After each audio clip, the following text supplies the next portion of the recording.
2 minute अपने आंखों को बंद करेंगे, हम प्रार्थना करेंगे। सर्वशक्तिमान दयालु परमेश्वर पिता, इस समय मेरे सुनने वाले सारे श्रोताओं को आपके पवित्र हाथों में सौंपते हैं, जो अलग अलग स्थानों पर बैठ करके इस संदेश को सुन रहे हैं।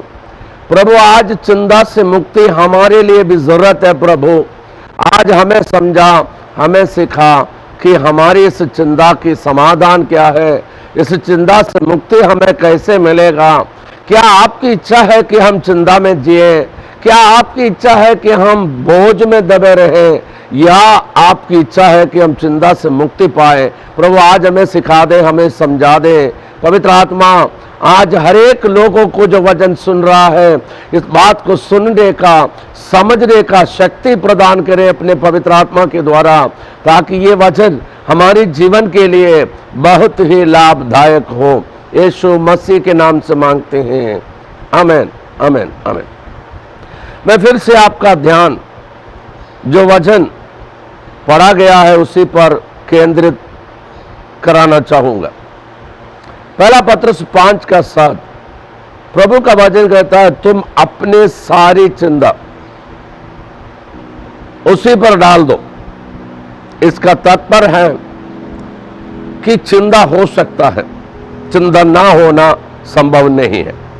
चिंता हो सकता है, और वो भी सारी चिंता, इसका मतलब विभिन्न प्रकार की चिंताएं हो सकते हैं। तो अगर आप भी अपने जीवन में देखा जाए तो आप सुबह से लेकर शाम तक विभिन्न प्रकार की चिंता करते होंगे, अलग अलग प्रकार की चिंता। किसी की चिंता होगा कि मेरी बीमारी से कैसे चंगाई मिलेगा, किसी की चिंता होगा मैं अपने परिवार की गुजारे के लिए क्या करूं, किसी को चिंता होगा मेरा बच्चे की भविष्य क्या होगा, किसी की चिंता होगा मेरा बच्चों का विवाह कैसे होगा, किसी की चिंता होगा मैं बेरोजगार हूं, मेरे रोजगार की व्यवस्था मैं कैसे करूं, किसी की चिंता होगा मैं मुकदमा से गिरा हुआ हूं, मेरी मुकदमा से छुटकारा कैसे मिलेगा। अलग अलग प्रकार की चिंताएं हो सकता है, पर हमारे पास चिंता है, पर प्रभु के पास उस चिंता की मुक्ति है। और वो कहता है तुम अपने सारे चिंता उसी पर डाल दो। और आगे कहता है क्योंकि उसी को तुम्हारा ध्यान है। हाँ जी, एक और शिकायत हमारा है भाई बहन, कोई हमारे ऊपर ध्यान नहीं दे रहा है। पत्नी की शिकायत है, पति अपने ऊपर ध्यान नहीं दे रहा है। पति की शिकायत है तो पत्नी अपने ऊपर ध्यान नहीं दे रहा है। बच्चों का शिकायत है, माता पिता अपने ऊपर ध्यान नहीं दे रहा है।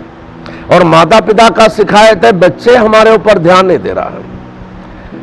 मायके वाला हमारे ऊपर ध्यान नहीं दे रहा, ये आपका शिकायत हो सकता है। ससुराल वाले भी आपके ऊपर ध्यान नहीं दे रहा है, ये आपका शिकायत हो सकता है। कहने को मिलता है सप्ताह भर में जो फोन कॉल आता है या लोग प्रार्थना करने के लिए जो लोग आते हैं उसकी बातों को हम ध्यान से सुने तो ये बात समझ में आता है कि हमारा इस धरती पर ध्यान देने वाला कोई नहीं है। ये वचन के आधार पर कहता है भाई बहन, यदि मनुष्य आपके ऊपर ध्यान दे या ना दे, एक पिता है हमारा जिसको हम अब्बा पिता करके पुकारता है, उसको हम परमेश्वर करके पुकारता है। कहता है वो हमारे ऊपर ध्यान रख रहे हैं। सिर्फ ध्यान ही नहीं रख रहा है, वो हमारे सिर की एक एक बाल भी गिने हुए हैं। हमारा चित्र वो अपने कतेली पर खोद रखा है ताकि किसी भी समय में उसका ध्यान हमारे ऊपर से कहीं और ना जाए। जब हम सोते हैं पर वो जागते रहते हैं हमारे लिए।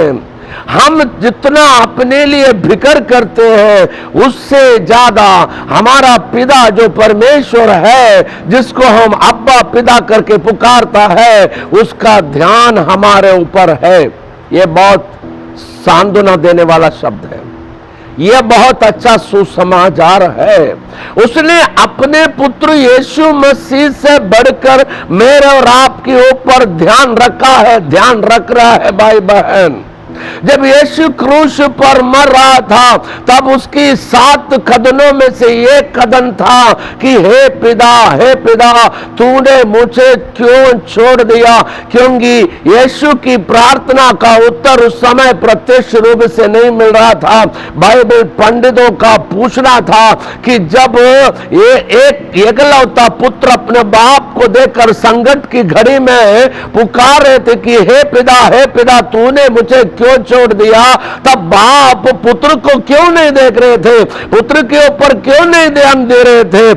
ये सच है भाई बहन, उस समय ये परमेश्वर यीशु मसीह के ऊपर कम ध्यान दे रहे थे, पर हम सबके ऊपर वो पूरा ध्यान दे रहे थे कि अपना एक पुत्र भले ही कुछ समय के लिए छोड़ दिया जाए, उसके ऊपर कम ध्यान हो ताकि हम सबके ऊपर भरपूर ध्यान हमारा पिता परमेश्वर का हो।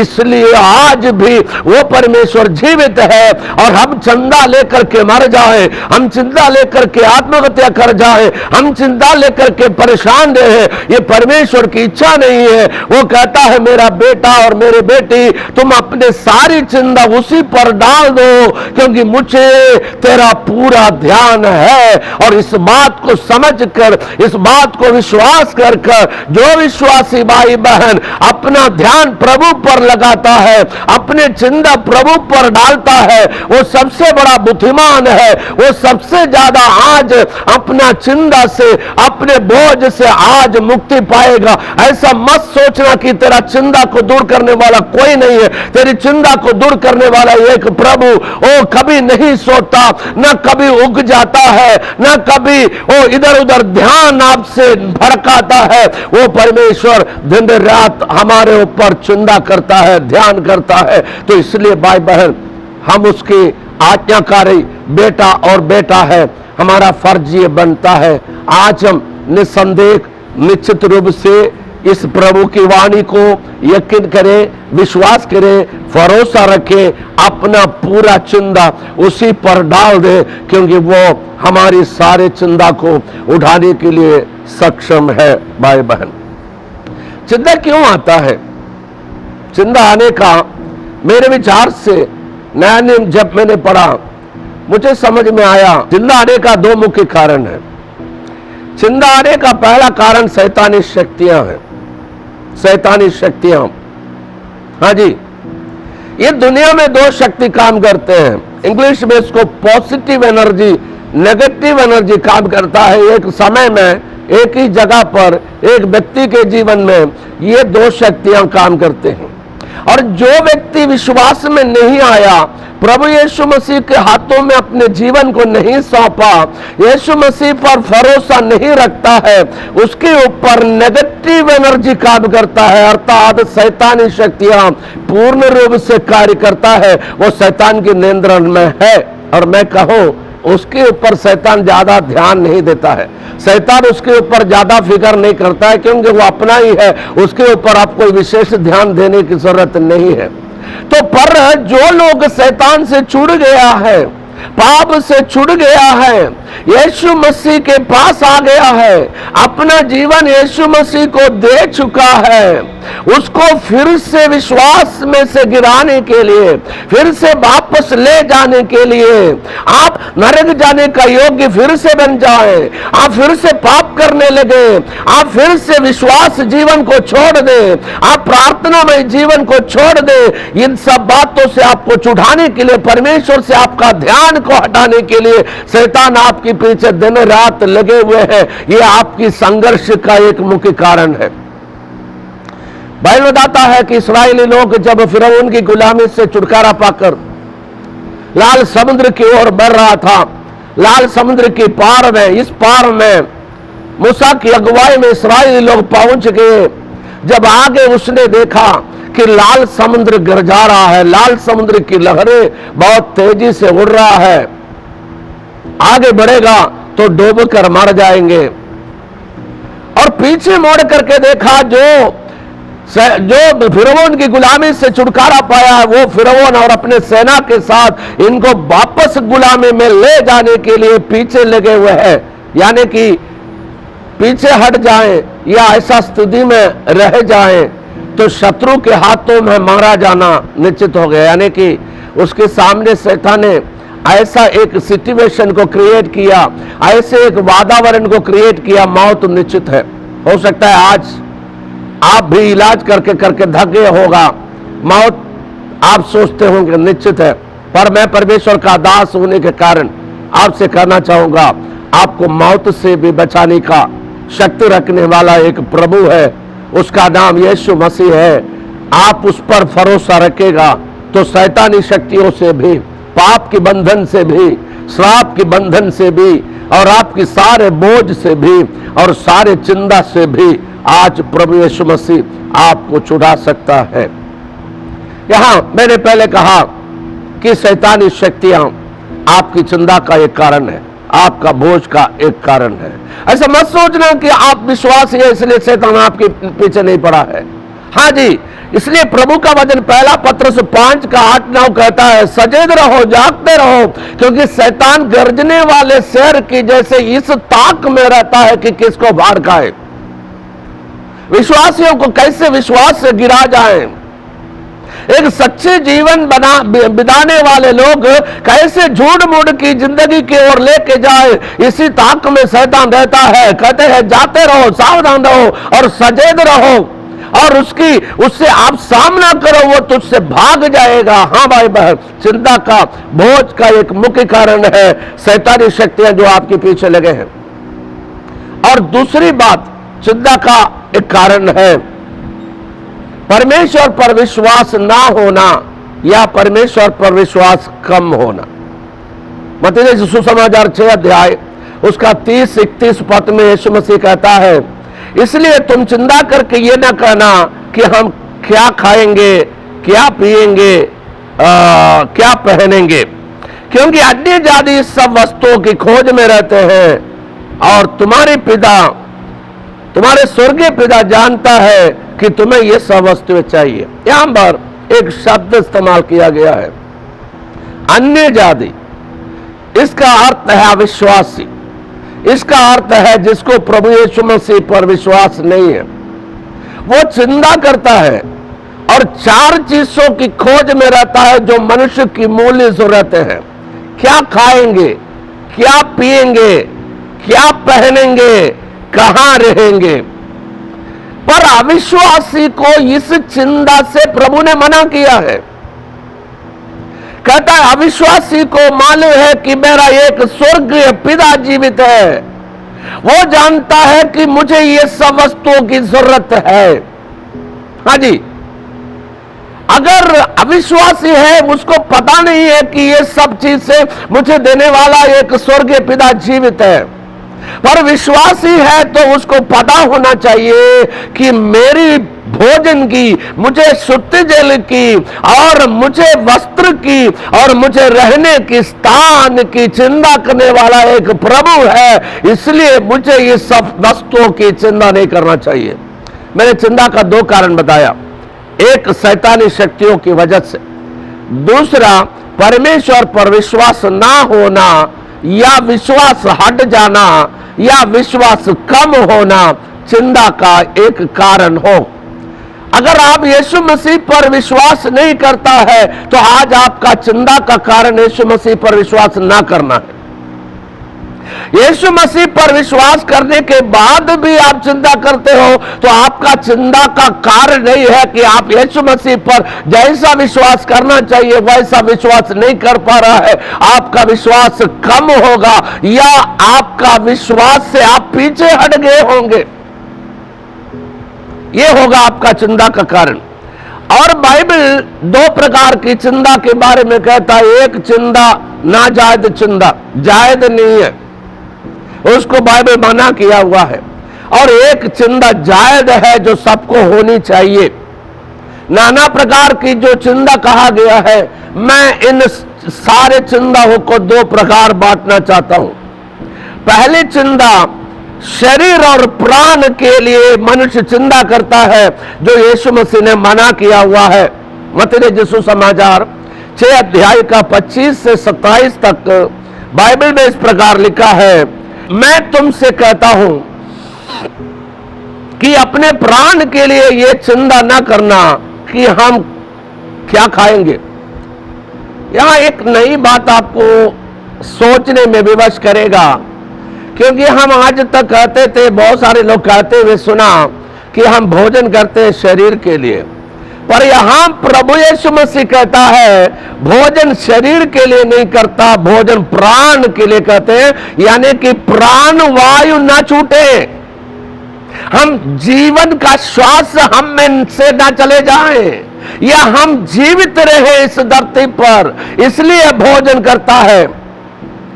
इस बात को समझना है तो हमको यह समझना चाहिए, मनुष्य में शरीर प्राण और आत्मा है। शरीर मिट्टी से लिए गए हो और प्राण आत्मा, प्राण के साथ आत्मा भी आ गया है। ये तब आ गया है मिट्टी से मनुष्य की पुतला बना करके परमेश्वर मनुष्य की पुतले में अपने श्वास जब भूखा तब मनुष्य जीवित प्राणी बन गए हो। जो श्वास जो प्राण परमेश्वर ने दिया, क्या आप चिंता करके उस प्राण को बचा सकते हो? आप भोजन खा के सिर्फ उस प्राण को बचा सकते हो? यदि कोई विश्वासी ऐसे सोचते हैं तो मैं कहूंगा उसको वचन का जानकारी कम है और वो मूर्खता की बातें कहता है। इसलिए यीशु मसीह मना करता है अपने प्राण के लिए चिंता मत करना कि क्या खाएंगे क्या पिएंगे। और अन्न और जल हमें इस जीवन में जीवित रहने के लिए चाहिए, प्राण रुकने के लिए चाहिए। प्राण जब चले जाएगा, कोई कहता है प्राण चले गया, कोई कहते हैं आत्मा चले गया, कोई कहते हैं मौत हो गया, कोई कहता है स्वर्गवासी हो गई, मर गया है, तब प्राण आत्मा एक साथ चले जाता है, फिर शरीर यहीं पर रह जाता है। और इस प्राण को रोक रखना आपकी भोजन की शक्ति से नहीं, परमेश्वर की शक्ति से होनी चाहिए, जो विश्वास के द्वारा एक विश्वासी प्राप्त करता है। इसलिए यीशु मसीह प्राण और क्या कहते हैं शरीर के लिए चिंता करना मना किया। आगे देखें, और वो कहता है ना अपने शरीर के लिए कि क्या पहनेंगे, शरीर के लिए चिंता करना यीशु मसीह ने मना किया है। प्राण के लिए भोजन के लिए चिंता करना यीशु मसीह मना किया है। जल के लिए चिंता करना यीशु मसीह मना किया है। वस्त्र के लिए मना करना यीशु मसीह मना किया है। और घर के लिए मना करना यीशु मसीह ने मना किया हुआ है। यीशु मसीह ने जो चीज से मना किया हुआ है, यदि हम उस चीज को करें तो निश्चित रूप से वो हमारी चिंता और बोझ का कारण बनेगा। भाई बहन, अगर आप उससे छुटकारा पाना चाहते हैं, फिर से हमको लौट के आना। यीशु मसीह कहता है कि उसके लिए चिंता नहीं करना है, तो उसके लिए चिंता नहीं करना चाहिए। और यीशु मसीह कहता है तुम अपना चिंता तो करते हो, कोई बात नहीं, पर उस चिंता मुझ पर डाल दो। तो हमको करना चाहिए कि उस चिंता को प्रभु पर डाल दें, डाल दें, डाल दें। मानने के लिए तैयार है प्रभु का वचन आपके लिए आशीष का कारण होगा, और आज आप चिंता से मुक्ति जरूर पाएगा। अगर मानने के लिए तैयार नहीं होगा, आपकी चिंता का स्वामी आप होगा, आपकी चिंता का मालिक आप होगा, आप अपने परिणाम भी भोगेंगे। इसलिए चिंता नहीं करना। फिर क्या करना है?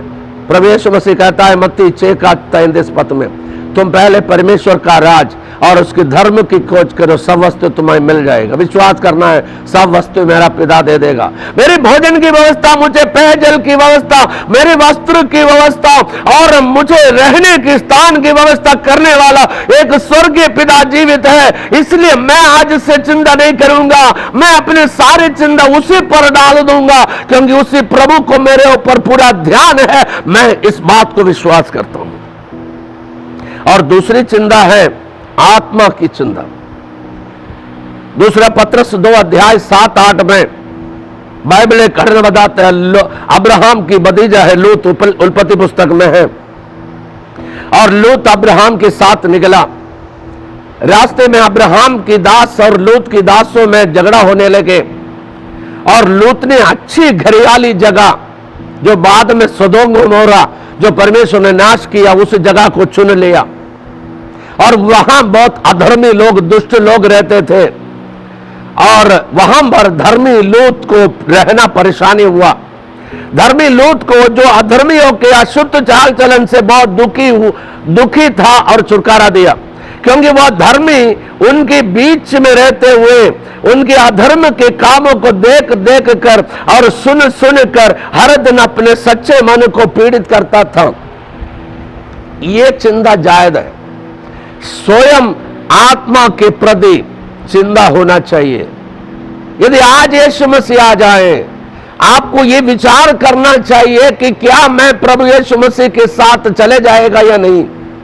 यदि आज आपका मौत हो जाए, आप परमेश्वर की राज्य में पहुंचेगा या नहीं, ये आपकी आत्मा के लिए आपको सोचना चाहिए, आपको चिंता करना चाहिए। ये चिंता जायज है जो मना नहीं किया गया है। लूत ने भी चिंता किया।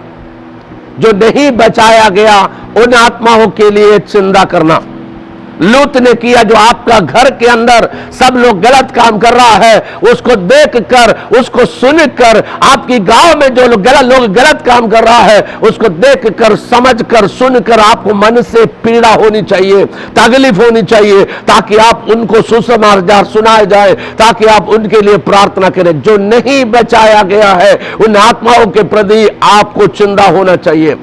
और बाइबल पर 2 कुरिन्थियों 11 का 28 पद में लिखा है, पौलुस को प्रतिदिन कलीसिया की चिंता दबाती थी। कलीसिया की चिंता, जो बचाए गए लोगों की चिंता, जो नहीं बचाए गए उन आत्माओं की चिंता हमें होनी चाहिए। जो बचाए गए लोग हैं उसको कैसे प्रभु में और मजबूत करें, इसी की चिंता एक विश्वासी को होनी चाहिए। एक चिंता यीशु ने मना किया और दूसरी चिंता यीशु ने मना नहीं किया। शरीर और प्राण के लिए जो चिंता यीशु ने मना किया और आत्मा के प्रति जो चिंता है वो यीशु ने मना नहीं किया। इसलिए हम इस 2 प्रकार की चिंता के बारे में सोचना चाहिए और शरीर और प्राण के प्रति जो चिंता है वो प्रभु के ऊपर छोड़ना चाहिए। समस्या तो आपको समझ में आया होगा भाई बहन, पर समस्या सुनने से उसका समाधान नहीं होगा। समाधान की जानकारी भी हमें होनी चाहिए। कैसे समाधान होगा? नंबर 1, चिंता से मुक्ति के लिए क्या करना चाहिए? पहला, यीशु मसीह पर पूर्ण रूप से विश्वास रखो। एक दिन यीशु मसीह की चेले, मरकुस 4 का 35 से 41 तक एक घटना है। यीशु मसीह अपने चेलों को लेकर गेनेसरेत झील में नाव में यात्रा कर रहे थे। यीशु नाव में सो गया था और चेले भी, मुझे लग रहा है कि सो गया होगा या जागा हुआ होगा, नहीं पता। पर बीच समुद्र में जब पहुंच गए, रात्रि हो गए, हवा विपरीत में थे, हवा उठने लगे, लहरें उठने लगे, आंधी उठने लगे और लहरों से टकराते हुए नाव हिलने लगे, नाव में पानी भरने लगे। चेले भयभीत हो गए। चेले इस बात को भूल गया कि यीशु नाव में है और चेले यीशु को जगाया और उससे कह रहा है, प्रभु क्या तुझे चिंता नहीं है कि हम नाश होते जा रहा है? क्या यह सवाल जायज है? बिल्कुल जायज नहीं है।